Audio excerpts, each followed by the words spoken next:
Welcome back to Winterverse. I'm Andrew, and today I'm playing Dungeons and Dragons, kind of.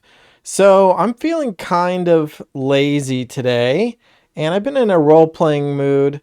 So I figured I would go to Bard. This is Google's AI. ChatGPT has been getting all the attention, and I want to try out Bard. I did ask Bard some questions a week or so ago, and I was very disappointed with the results. But I decided to ask, can you be my dungeon master for a game of Dungeons and Dragons? And Bard said, sure. So I asked Bard to make a character sheet for me. I'd like to play a level 1 elf druid. And here is my character it made for me. Thea, wood elf druid, neutral good, outlander, very generic sounding druid. These are my stats. Nice wisdom at 16. It lists the skills of Dungeons and Dragons, but I don't seem to have proficiency or skill ups in any of them. I am totally rusty on Dungeons and Dragons as well. So I am just assuming we're talking 5th edition here. I don't know the rules. I've played D&D before, but it's been a while, so I'm not going to be able to correct Bard. But I feel like I should have at least something. I mean, I can use my ability score bonuses, but I imagine I should have ranks to some degree. I've got a nice equipment, and I have more spells than I would expect a level 1 druid to have, but again, that could be me. But that seems like a lot of spells. So I'm gonna, you know what? Maybe it'd be fun. Well, we'll see. I was gonna say maybe it'll be fun to pretend I'm like a totally new D&D player and expect Bard to be the experienced dungeon master and teach me. But again, we've got some very generic personality traits and ideals. Just very obviously druid stuff. Nothing too specific. I guess these are kind of specific, but still very generically druidish. So, all right. Bard says, I hope you enjoy playing this character. And I copied over to here. Let's see. My name is Thea. Let's make that big. There. Thea, the wood elf druid. Neutral good.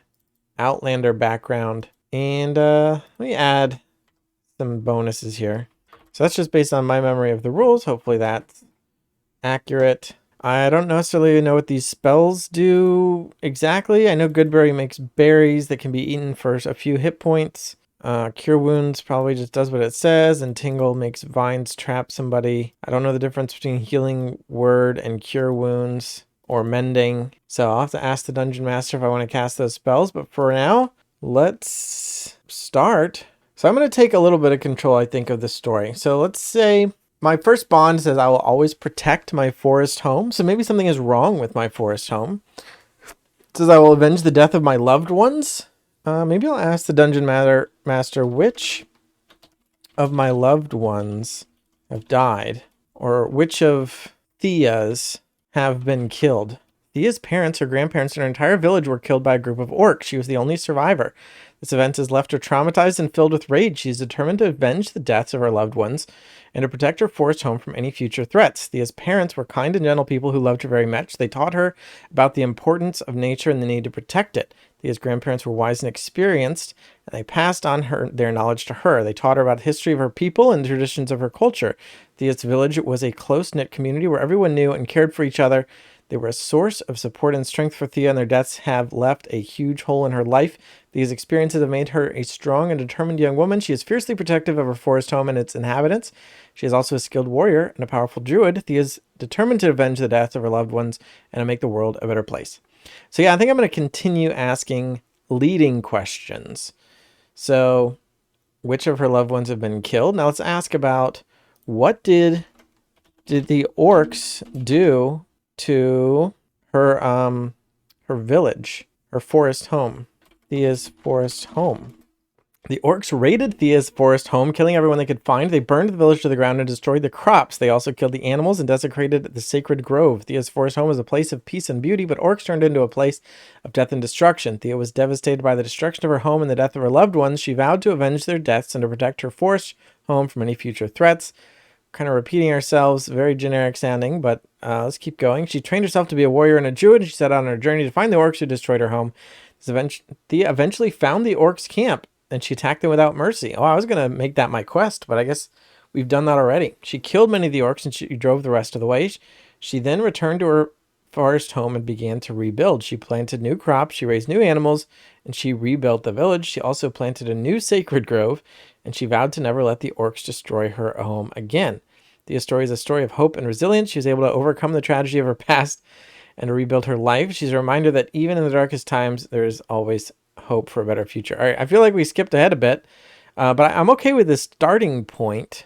But I feel like Thea must have... How much are they going to take over here? Thea must still harbor a deep hatred of the orcs who escaped her wrath. I wonder what Bard has to say to that. You gonna write me another novel? It is likely that Thea still harbors a deep hatred of the orcs who escaped her wrath. She has lost everything that was close, that was dear to her, and she is understandably angry and resentful. She may even feel like she has failed her loved ones by not being able to protect them. However, Thea is also a kind and compassionate person. She knows that hatred will only lead to more pain and suffering. She's determined to find a way to let go of her anger and to forgive the orcs who killed her loved ones. She knows that this will not be easy, but she's committed to finding peace. Thea's story is a reminder that even the most difficult challenges can be overcome with compassion and forgiveness. She is a shining example of the power of hope. Well, that does not match the desire to avenge the death of her loved ones if she's willing to forgive them. I wonder how well Bard is keeping track of everything that it's saying here. Where does Thea's adventure begin today? Thea's adventure begins today in the forest where her village once stood. Well, she's rebuilt it. So what do you mean once stood? She's returned to her home to find that it has been rebuilt. She rebuilt it. But it's not the same. The trees are still there, but the flowers are gone. The birds still sing, but the air is no longer filled with laughter. Thea feels a sense of loss, but she's also determined to rebuild her life. She sets out into the forest to gather supplies. She needs food, water, and shelter. Telling me a story for me. Not a very good dungeon master, I gotta be honest. She also needs to find a way to protect herself from the dangers of the forest. She knows that there are wild animals, bandits, and other threats lurking in the shadows. She travels for several days and comes to a clearing with a cottage. She approaches the cottage, finds it occupied by an old woman who's kind and welcoming. She offers her shelter, tells her she's safe. She stays several days, learns about the forest. And one day, she tells Thea it's time for her to leave. She's ready to face the challenges of the forest where she grew up and gives Thea a magical staff said to be able to protect Thea from harm, and it gives strength to face any challenge. Thea thanks the old woman for help and sets out into the forest. She's determined to find a way to rebuild her life. She's confident she can do it with the help of her magical staff. The adventure's just begun. All right, so maybe this is in between that story. So maybe we jumped ahead in this story, and I don't know, some of these things just aren't adding up. But maybe this is before she's rebuilt it. This is kind of beginning her quest. Maybe she hasn't exacted the wrath yet. What are the Dungeons and Dragons rules for Thea's new magic staff? Staff of the Forest. A wooden staff with a carved design of a tree on top. Staff can be used as a quarterstaff, +1 bonus to attack and damage rolls. And it can cast the following spells. Wow. 2 charges of Entangle, 3 charges of Fairy Fire, 4 charges of Goodberry, 5 charges of Healing Word. Regains a d6 +1 charges every day at dawn. This is a legendary magic item. And yeah, so let's log that for sure. And let me start telling, instead of asking questions, let me start telling Bard things that happen. Thea takes her new staff and newfound courage to venture out of the forest and into the surrounding territories filled with dangers. Let me see what Bard has to say about that. She takes a deep breath and steps out into the forest. She's filled with both excitement and trepidation. She's excited to explore the world beyond the forest, but she's also aware of the dangers that lurk there. She knows that she will need to be brave and resourceful if she's to survive. You're writing my character for me. Thea sets off on her journey and soon encounters a variety of challenges. She must battle wild animals. Yeah. Bandits. Yeah. And other threats. Yeah. I want to play. She must also learn to navigate the dangers of the wilderness. However, Thea is determined to succeed, and she uses her new magic staff to help her. Her adventures take her to many different places. She travels through forests, mountains, and deserts. She meets a variety of people, including friendly villagers, helpful merchants, and dangerous enemies. She also learns a great deal about the world, and she grows as a person. Adventures are filled with excitement, danger, and adventure. She's a strong and determined. All right, Bard, you are not a very good dungeon master. Stop telling me what Thea does, and please prompt me with challenging scenarios for Thea to face using the D&D rules. Here's some challenges for Thea to face. Oh boy. All right. Well, Conveniently, there are 6 of them. I'm not going to read them. Instead, I'm going to roll a d6. So I've pulled up these dice. Just roll a d6. And I got a 1, so we'll do the first one. She's traveling through a forest when she comes upon a group of orcs who are attacking a merchant caravan. Thea must decide whether to help the merchant caravan or stay out of the fight. All right, so for the first option, or the first scenario, what are the stats of the orcs? Does Bard know what stats means? Oh, okay. Arc Warrior and Chieftain. All right, so I searched Google Images for just like a D&D caravan map and found this one. I searched for a druid and it gave me Nissa Ravain from Magic the Gathering, but that's fine.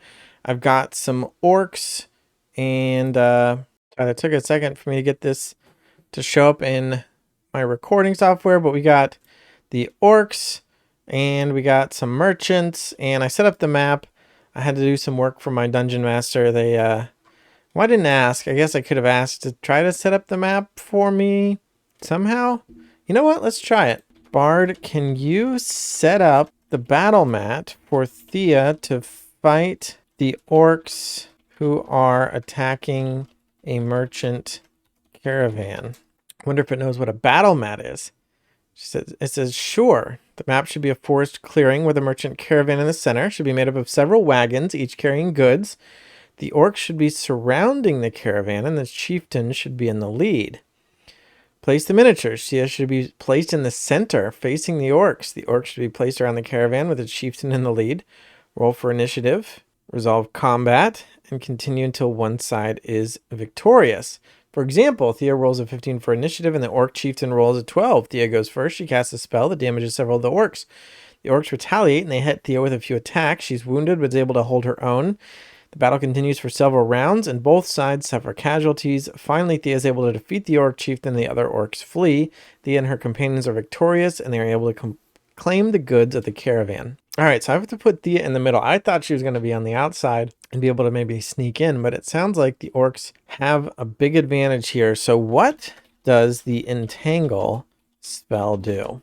Every question has a few seconds. I'm probably cutting out some of the time waiting here, but it says I'm a text-based AI and I can't assist with that. All right, what does the entangle spell do? So Bard doesn't know, but Google knows that grasping weeds and vines sprout from the ground in a 20-foot square, starting from a point within range. For the duration, these plants turn the ground into difficult terrain. I feel like the 3.5 spell actually trapped people's feet. All right, let's also search for a square grid. And let's take any square grid. And I'm going to paste it here. I'm going to set the blending mode to darken. And let's put this up to a size that seems, I'll just use however my minis seem to fit. And I'll have to adjust them around. Let's set that to low opacity, lock the layer, and now we can move everybody, snap them onto the grid. So Thea's in the middle. The orcs are actually surrounding. I wonder how many orcs there are supposed to be. Merchants are still going to be in the middle. How many orcs are there for a fair fight? Depends on a number of factors. Well, the factor is the situation you put me in, Bard. Size and strength of orcs, the weapons and armor, terrain. When I was talking about orcs fighting each other. No. You lost all context here. How many orcs are there for a fair fight between them and my level 1 druid Thea? Depends on the strength, the abilities, the terrain and environment. Should be a disadvantage against a large number of orcs with careful planning and preparation. Well, we don't have careful planning and preparation. Bard, I need to know how many orcs there are. All right, well, I guess we're just doing it. So here's a screenshot, of our orc stats. Put that up in the corner. Which one's going to be the chieftain, though? Just to move that over here. Might need to make more grid. Do it like that. Just drag more. All right, I messed up my grid. That's fine. Let's say this one's the chieftain. I'm going to give him a red outline. And we're going to have to roll his hit points 3d8 plus 9. So let's go back to our dice and add 3d8. And that's going to be 21. Let's put that right there. Link those two layers. The other two are going to have 2d8 plus 6. So just knock one of these off. And it's going to be 16 and 17. And I guess we can roll for initiative. So let's see. Their decks are all +1. I think I'll roll the chieftain separate from the other two, or I'll do the other two as a group. No, the chieftain has a +2. And I should roll for the merchants as well. What are the caravan merchants stats? I think Bard forgot that it's supposed to be my Dungeons and Dragons Dungeon Master, because these are stats for F Online 2, which I am completely unfamiliar with. Bard, we're playing Dungeons and Dragons here. I apologize for the confusion. The caravan merchants in Dungeons and Dragons are typically humanoid who travel from place to place. Hit points 10 to 20. All right, let's check out their decks. 10, 12 to 14 is pretty good. So let's just say they have a +1 as well. So I'm going to roll for, let's say, the 2 orcs first. Oops, let's roll that. They got a 6. Keep initiative here. Chieftain can be next. It's going to get a +2. Roll for him, and he gets a 4. That's pretty good. Thea, we have, let's see, our dexterity is 14. So we've also got a +2. So 5. Wow, that's a very low roll. And the merchants, we'll have them activate as a group as well. They're going to have +1. And that's going to be a 6. Holy cow. So this would be tied by whoever has the highest modifier, but that's still a tie. So I'm just going to have the orcs go first because that's easier than trying to have a roll off or looking up rules or something. And that'll be our initiative order. Orcs, merchants, Thea, and finally the chieftain, very low rolls. So the orcs presumably want to attack. I'm going to say that they can't tell Thea from the other merchants. I mean, they could probably see that she's a wood elf, but for all they know, she's just working with the merchants. I'm going to give Bard another shot here. It's the orcs' turn in the combat. What do they do? I'm very hesitant to ask. There are 3 merchants as well as Thea surrounded within the caravan. The orcs are a group of savage creatures. They're aggressive. They charge without hesitation. The orcs are surrounded by 3 merchants and Thea. That is incorrect. They're outnumbered also. They are technically incorrect. I did put 3 of them compared to 3 merchants and Thea, but I didn't tell Bard that. But they have the advantage of surprise. Okay, they could try to charge or, no, not or. Tell me what they do. Ultimately, the orc strategy will depend on their leader. Okay, well, what do they do? Here are some possible strategies. They could charge, use stealth and cunning, or negotiate. All right, well, I'm going to say that, again, Bard has presented me with a list, so I'm going to roll. But instead of just a d6, like I did before with a list of 6 options, I'm going to say that negotiate is extremely unlikely. I'm going to have that happen on a 20. Use stealth and cunning, also unlikely, especially since this very description above says how aggressive they are. So this will be on a 15 through 19, and let's just roll a d20, and we get a 20. So the orcs want to negotiate. They could try to negotiate with their opponents and offer them a deal. The strategy could be successful if the orcs are able to convince their opponents they are not a threat. So this orc comes around the side, and it's just kind of giving a friendly wave. Says, hey, we want to buy some of your wares. This took an unexpected turn. All right, so the orcs' charisma is 8. So let's roll a -1 for them on that. Although I have to say, well, let's take a look here. So -1 is going to be a 16. It turns out this was a worthwhile experiment after all. So the merchants here, the orc, entreaty for barter and ever vigilant at making money. They're just going to walk up. Yeah, they're just all coming around, and the merchants are immediately like, oh, they're opening their coats. They're like, oh, look this is what I've got. And meanwhile, Thea is just awestruck. I think she's in the same situation I am right now, which is just dumbfounded. She was preparing for battle. She did not expect the orcs to come out and offer to actually buy and sell. And of course, she wants to kill them because they are orcs. And I think this is still in the phase of her life when she wants to kill all orcs. But as the Thea player, I get to decide, does she play into that? Now, some dungeon masters might look at your character sheet and say, hey, look, you have a bond that says you will avenge the death of your loved ones. And look, you have a flaw that says you're quick to anger. So you can roleplay that you're okay with this, but you're not. And yeah, some dungeon masters will challenge you on that.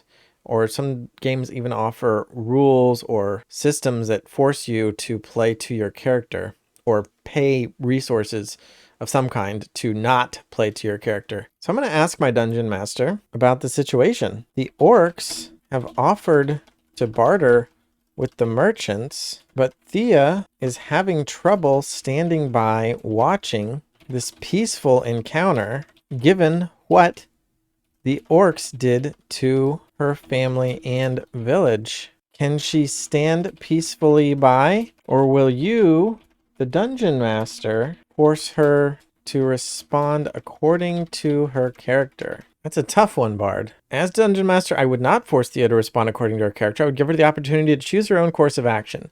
If she chooses to stand peacefully by, I would allow her to do so. However, I would also make it clear to her that she is taking a risk by doing so. The orcs are a dangerous group.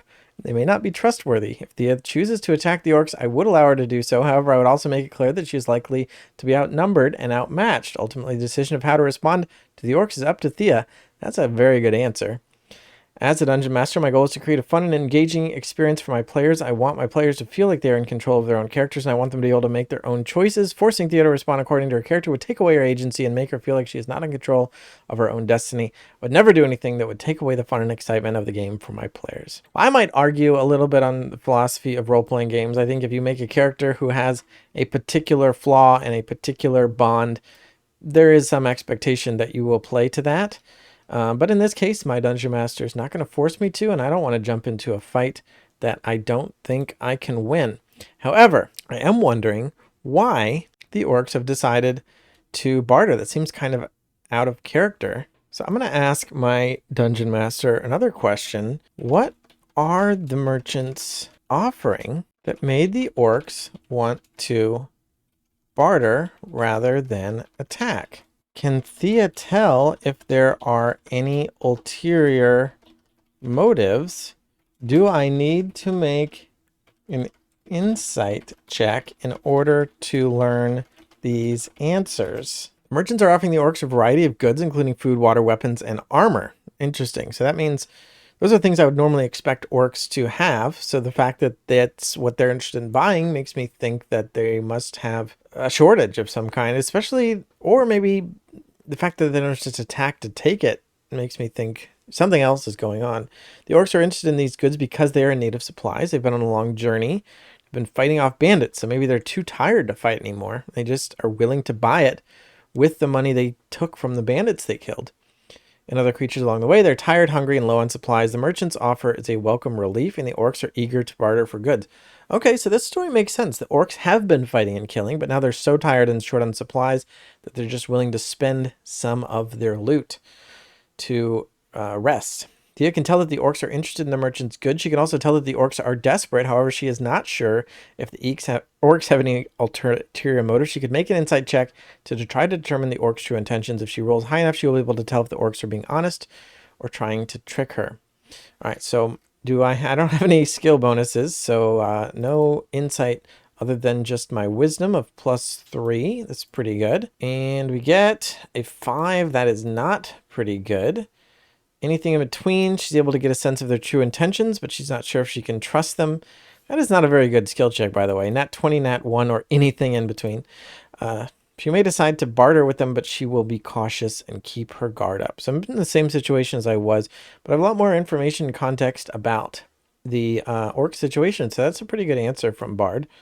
Ultimately, the decision of whether or not to trust the orcs is up to Thea. Set up that whole combat encounter. Now we're not even going to fight. I think I'm okay with that. Gotten some very poor answers from Bard and also some pretty good ones. I think we're coming to the end of this encounter. We'll probably call it a close.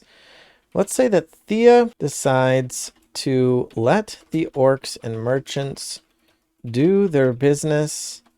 she will allow them this piece and move on, especially since she doesn't want to start a fight she can't win. Although I would say, I mean, if I were going to dungeon master, well, I might ask Bard, but I wonder if the desperation of the orcs mean maybe they're not at full hit points. Maybe I would ask Bard, are they at full hit points? So I'm asking Bard leading questions because Bard is not offering things the way a dungeon master might. So I'm asking leading questions.